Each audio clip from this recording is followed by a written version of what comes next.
नमस्कार, मैं एम के पांडे। हमारी धारणा पर आपका स्वागत है।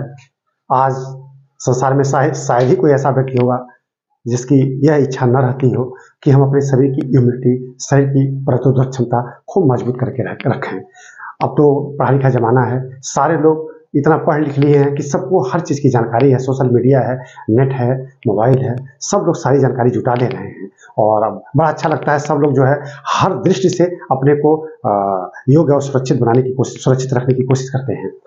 अब शरीर की इम्यूनिटी आज एक बहुत बड़ा चैप्टर है। कहीं भी हम जाते हैं, कहीं भी देखते हैं तो लोग इम्यूनिटी, शरीर की प्रतिरोधक क्षमता के बारे में ज़रूर चर्चा करते हैं।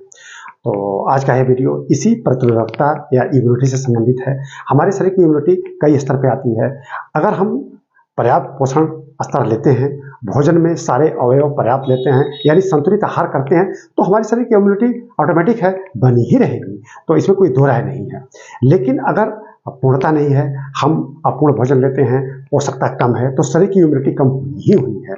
अब ऐसे देखें इन जनरल तो हमारे शरीर की इम्यूनिटी रक्त के स्तर से आती है, यानी ब्लड, या हम यूँ कहें कि जो हमारा खून है उसके स्तर पर ही इम्यूनिटी मुख्य रूप से हमारे शरीर में आती है। अब रक्त में दो तीन चीज़ें ऐसी हैं जिनका सीधा संबंध हमारी इम्यूनिटी या हमारी प्रतिरोधक क्षमता से है। इनमें सबसे खास तो रक्त में एंटीबॉडीज, हर तरह की एंटीबॉडीज रहनी चाहिए। दूसरा, इंटरफेरॉन भी पर्याप्त रहना चाहिए। और एक कि जो हमारे रक्त का प्लेटलेट्स है उसकी भी मात्रा पर्याप्त रहनी चाहिए। अब ऐसे अगर देखें तो हमारे रक्त के दो भाग हैं।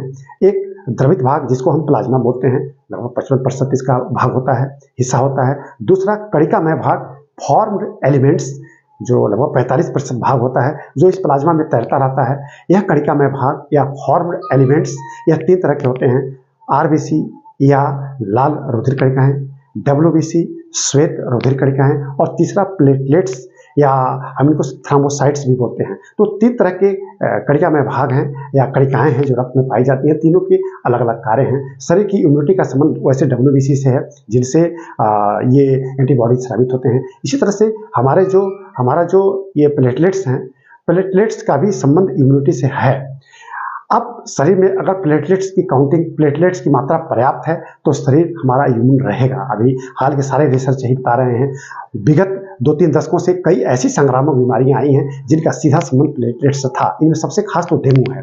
डेंगू इतनी खतरनाक संक्रामक बीमारी है जो कि टाइगर मच्छर के काटने से होता है। यह एक वायरल इन्फेक्शन है जो कि टाइगर मच्छर या डेंगू के मच्छर, या हम यूँ कहेंगे कि मतलब एक ऐसा मच्छर जो कि बाकी दो मच्छरों से अलग है, वही इसका वाहक है।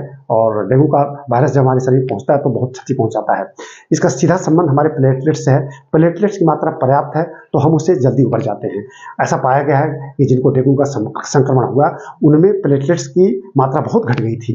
अब वैसे भी प्लेटलेट्स हमारे रक्त में उसकी मात्रा लगभग 1.5 लाख से 2.5 लाख पर mm³ होनी चाहिए।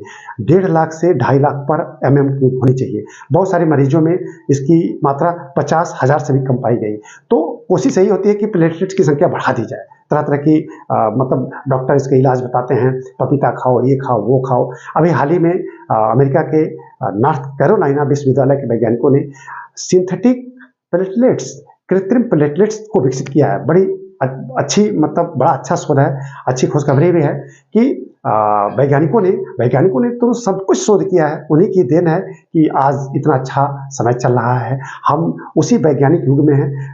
आप देख सकते हैं कि सोशल मीडिया है, मोबाइल है, ना जाने कितनी चीज़ें हैं जो हमको हमारे लाइफ को बड़ी आसान बना देती हैं। तो इन्हीं वैज्ञानिकों ने प्लेटलेट्स की खोज की है, कृत्रिम प्लेटलेट्स की भी खोज की है। खोज नहीं की है, बनाया है। और यह जो कृत्रिम प्लेटलेट्स की बात चल रही है, अभी इस पर अनुसंधान जो हुए हैं, ये और कुछ नहीं वरन ये हाइड्रोजेल नैनो कण हैं। इनका आकार लगभग 2.5 माइक्रोन के आसपास माना जाता है। वैसे भी रक्त में जो ये पाए जाते हैं प्लेटलेट्स, 2.5 माइक्रोन के आसपास इनका आकार होता है। ये कागज के छोटे छोटे टुकड़े के समान होते हैं। इनमें केंद्रक नहीं होता है, ओवल इनका आकार होता है और इनकी मात्रा बड़ी आवश्यक है। दो मुख्य कार्य इनके हैं, एक तो रक्त का थक्का बनाना और दूसरा शरीर की इम्यूनिटी को मेंटेन रखना। तो यहाँ हम बाकी चीज़ों पर नहीं जाएंगे, हम सिर्फ इम्यूनिटी का संदर्भ ही लिए हैं।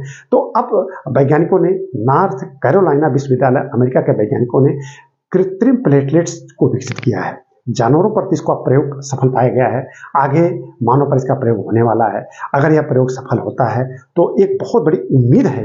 अगर हमारे सामने मार्केट में हमारे लिए सामान्य उपलब्ध हो गया अगर ये प्लेटलेट्स, तो आप समझ सकते हैं कि जो बहुत सारी संक्रामक बीमारियां हैं अब उनका इलाज चल रहा है, तत्काल में प्लेटलेट्स की जरूरत है। 50,000 के आसपास प्लेटलेट्स पाए जा रहे हैं, उनको 1.5 लाख करना है, तो तत्काल खाने पीने से इसकी पूर्ति हो नहीं पाती है। अगर कृत्रिम प्लेटलेट्स बना लिया गया है तो उसके डोज दे दिए जाएंगे और वह कमी पूरी हो जाएगी, मरीज ठीक हो जाएंगे। तो एक बहुत बड़ी उम्मीद है और इस उम्मीद पर हमको गंभीरता से सोचना भी चाहिए, वैज्ञानिकों की उपलब्धि की प्रशंसा भी करनी चाहिए।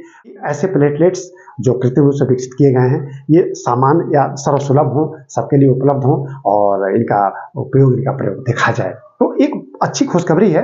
और एक जानकारी देने के लिए एक लगा हमें कि इसको शेयर करना चाहिए और वैज्ञानिकों को इसके लिए धन्यवाद देना चाहिए। मार्केट में आता है तो निश्चित रूप से इसका बहुत फायदा मिलने वाला है और सामान्य जन जो डेंगू जैसी बीमारियों से प्रभावित हो जाते हैं, उनको तत्काल इलाज की जरूरत पड़ती है, तो ऐसे कृत्रिम प्लेटलेट्स उनके लिए बहुत फायदेमंद होने वाले हैं।